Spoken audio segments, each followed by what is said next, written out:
Olá pessoal, sejam bem-vindos à nossa sétima videoaula de Cálculo 3. Hoje vamos trabalhar com as derivadas de funções de mais de duas variáveis e derivadas de ordem superior. Bora lá! Funções de mais de duas variáveis. Vamos trabalhar com as derivadas dessas funções. Então, as derivadas parciais também podem ser definidas para funções de três ou mais variáveis. O único problema que vamos ter é que não vamos conseguir ter a interpretação geométrica dessas derivadas, beleza? Mas vamos conseguir fazer as derivadas sim. Por exemplo, se f é uma função de três variáveis x, y e z, então sua derivada parcial em relação a x é definida como? Então, a derivada parcial em relação a x vai ser o quê? Limite de f, observe aqui, eu só estou fazendo a derivada em relação a x, então x mais h, y, z, menos f de x, y, z sobre h com h tendendo a zero. Se fosse a derivada parcial em relação a y, seria x, y mais h, z, menos f de x, y, z sobre h, com h tendendo a zero, e assim por diante. E é determinada pela relação, aqui nessa derivada parcial em relação a x, relação de y e z como constante. Então, toda vez que a gente vai derivar uma função, a gente tem que sempre lembrar, né? Quem que a gente vai manter fixo e quem que vai variar. Neste caso, a derivada parcial em relação a x, nós vamos variar o x e vamos manter y e z como constante. A ideia é muito parecida lá com a função de duas variáveis. Se w é igual a f de x, y, z, ou seja, uma função de três variáveis, então a derivada parcial em relação a x, que é igual a, aqui lembrando que o símbolo de del, né? Del w sobre del x, ou seja, a derivada parcial de w em relação a x, pode ser interpretada com uma taxa de variação de w em relação a x quando y e z são mantidos fixos. Então, é a interpretação que a gente viu anteriormente, né, da taxa de variação. Podemos pensar aqui na taxa de variação para funções de três variáveis ou mais variáveis. É a mesma ideia, tá bom? Entretanto, não podemos interpretá-las geometricamente, porque o gráfico de f pertence ao espaço de 4 dimensões. Então, é isso foi o que eu falei anteriormente também, né? Conseguimos trabalhar apenas com os gráficos das funções de duas variáveis. Acima das funções de duas variáveis, três variáveis, quatro variáveis, nós não conseguimos ter essa interpretação geométrica. A gente está trabalhando com uma dimensão de 4 para cima, beleza? Então, em geral, se u é uma função de n variáveis, olha que u com as variáveis x1, x2, x3 até xn. Sua derivada parcial em relação à iésima variável xi é derivada parcial de u em relação a xi. Então, aqui é o seguinte, né? Antes a gente colocava o x, y, z. Aqui a gente não vai ter letra suficiente, então a gente coloca x1, x2 até xn. Então, é a mesma ideia. Se eu quero fazer a derivada parcial de u em relação a xi, onde tem o xi, eu vou somar com h, aqui, ó, somando com h. Então, você coloca x1, x2, x3, x4, xi menos 1. Aí no xi você coloca mais h e continua o restante das suas coordenadas. Menos o f de x1, x2, xi até xn sobre h, quando h tendendo a zero. Podemos também escrever da seguinte forma, né? A derivada parcial de u em relação a xi é igual a derivada parcial de f em relação a xi. Aí tem essas outras três notações, f de xi, f de i, desão de f. Beleza? Vamos ver um exemplo. Encontre a derivada parcial em relação a x, a derivada parcial em relação a y, a derivada parcial em relação a z, se f de x, y, z for igual a e elevado a x, y, ln de z. Então, aqui nós temos uma função de três variáveis. Quero encontrar a derivada parcial de x, de y e de z em relação a z. Então, a solução é o seguinte, né? Para fazer a derivada parcial em relação a x, vocês vão considerar o y e o z como constante e apenas a variável x. Beleza? É a mesma regrinha lá da derivada parcial para duas variáveis. Então é isso, né? Se você tem essa função, se só o x é variável, o resto é constante. Aqui você tem um e elevado a xy, né? O x é constante. Então você vai usar a regra da cadeia aqui, né? E lembrando que o ln de z é constante. Então, a derivada de e elevado a xy é e elevado a xy vezes a derivada de xy, que no caso vai ser o y, vezes ln de z. Da mesma forma, a gente vai obter a derivada parcial em relação a y, que é tranquilo, e a derivada parcial em relação a z. Então, lembrando, né, esse e elevado a x aqui no caso, o x e o y são constantes, então a derivada de ln de z é 1 sobre z, vezes a constante aqui, que no caso é elevada a xy. Então, a ideia é essa, né? O negócio agora é praticar. Beleza? Derivadas de ordem superior. Então, é o seguinte, tem muitos exercícios em relação a essa parte, tá? Se f é uma função de duas variáveis, suas derivadas parciais, f de x aqui com x e f de y aqui, são funções de duas variáveis, de modo que podemos considerar novamente suas derivadas parciais. Então, por exemplo, eu tenho a derivada parcial em relação a x, posso derivá-la novamente em relação a x. Então, vocês vão ter 4 casos. Olha, a derivada parcial em relação a x, vocês podem derivá-la novamente em relação a y, e assim por diante. Então, essas derivadas são chamadas derivadas parciais de segunda ordem de f. Então, é isso, tá? Então, se você tem uma derivada parcial em relação a x ou a y, se você vai derivar novamente, você vai ter as derivadas parciais de segunda ordem. Então, as notações é importante também, né? Então, aqui, olha, você tem a derivada parcial em relação a x, depois você vai derivar de novo em relação a x. Você pode escrever f com x aqui, x, 1 e 1, tá? Normalmente, esses números que vocês têm que ficar atento, né? O 1 é em relação a x, o 2 em relação a y. Outra notação muito importante, ó. Aqui você tem, olha, a derivada parcial dessa parte aqui em relação a x. E quem que é essa parte? A derivada parcial de f em relação a x. Lembrando, tem que derivar primeiro o que está no parênteses, depois desse resultado você deriva em relação a x. Outra notação, né, que representa essa parte, o del ao quadrado, né, f, ou seja, a derivada parcial de f em relação a x. Ou seja, estou fazendo a relação a x duas vezes, aí o x aparece ao quadrado. Então, essas aqui são notações, tá? No lugar do f você pode colocar o z também. Agora, atenção, aqui, olha. Eu quero a derivada parcial em relação a x, depois vou derivar desse resultado, vou derivar em relação a y. Então, fica f de xy, lembrando que você tem que fazer o x primeiro, depois o y. O x é 1, o y é 2.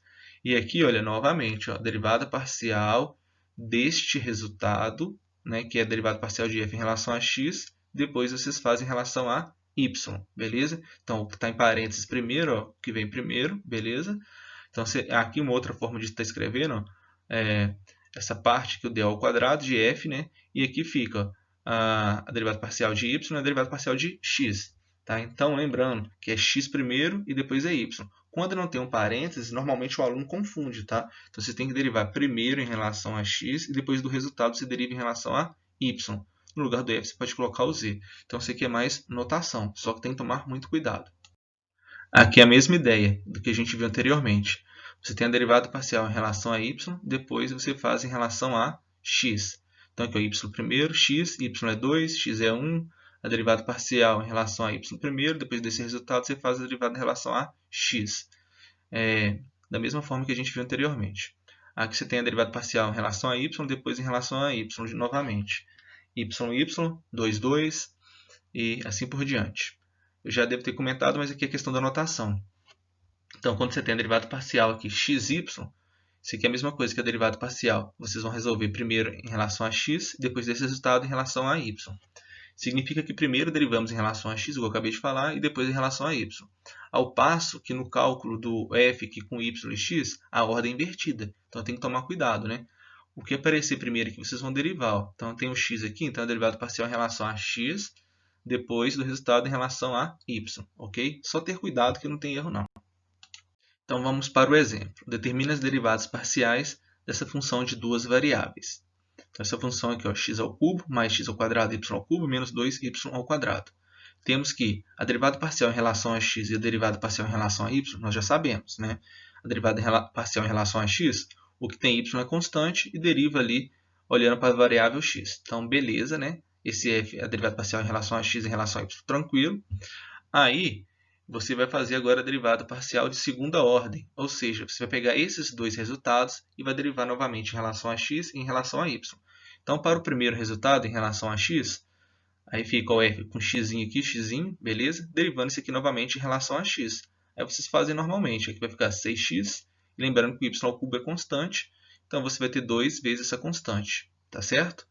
Ah, Thiago, agora eu quero pegar essa parte e derivar em relação a y. Beleza, então aqui é o x, que é o primeiro, já foi feito, né? E depois a y. Então, você pega esse resultado e vai fazer a derivada em relação a y, tá certo? Que vai dar 6xy². Agora, olha que interessante. Eu pego esse resultado aqui, olha, a derivada parcial em relação a y e vou derivar em relação a x. Acaba dando esse mesmo resultado. Coincidência, né? Coincidência nada. Isso aqui vai acabar acontecendo. Nós vamos ver um teorema que vocês vão ver quando que isso pode acontecer, beleza? Bora lá para o teorema. Então, nós vimos anteriormente, né, que a derivada parcial aqui em relação a x e depois em relação a y é igual a f de yx. Isso não é coincidência, né? Igual eu falei. As derivadas parciais f de xy e f de yx são iguais para a maioria das funções que encontramos na prática. O teorema que eu vou falar aqui agora, ele é do matemático francês Alexis Clauret, acho que é assim que se pronuncia, né? Não tenho certeza, fornece as condições sob as quais podemos afirmar que essas derivadas parciais são iguais. Então, o teorema fala o seguinte: suponha que f seja definida em uma bola aberta D, que contenha o ponto AB. Então, lembrando, né, da questão lá da bola aberta, f tem que estar definida ali ao redor do ponto AB. E se as funções f de xy e f yx forem ambas contínuas em D, então você pode falar que essas derivadas são iguais, ok? Então vocês vão ver várias vezes esse resultado aí. As derivadas parciais de ordem 3 ou maior também podem ser definidas. Então, por exemplo, aqui tem um f de x, y, y.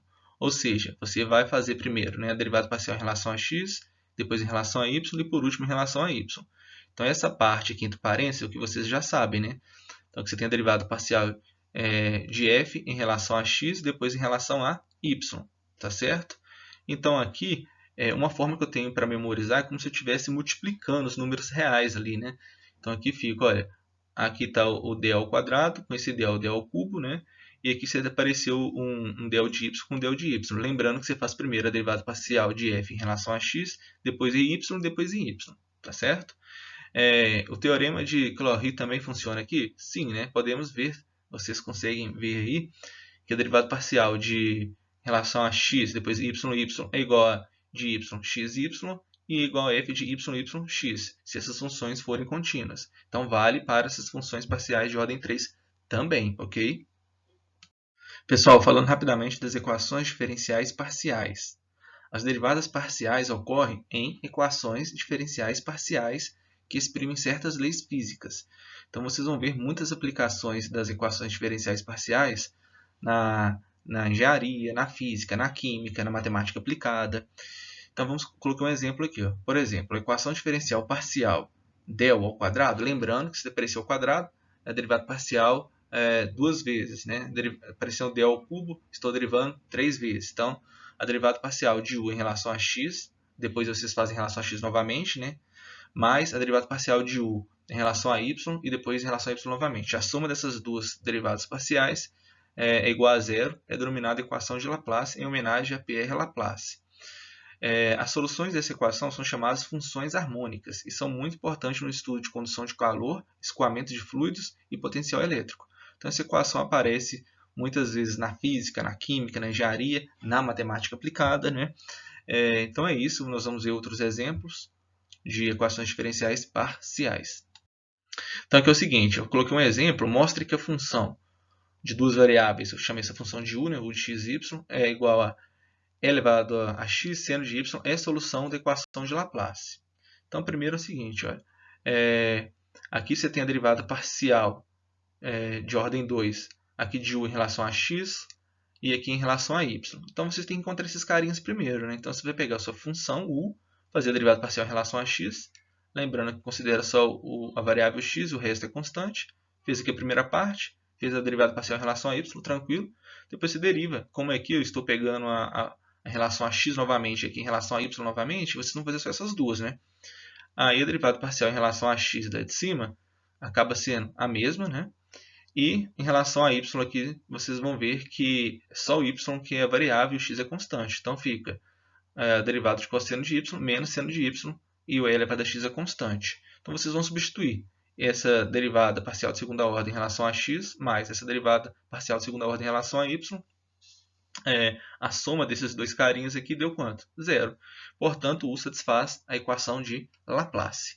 Então é tranquilo, vocês vão ver que tem alguns exercícios para vocês fazerem isso. Né?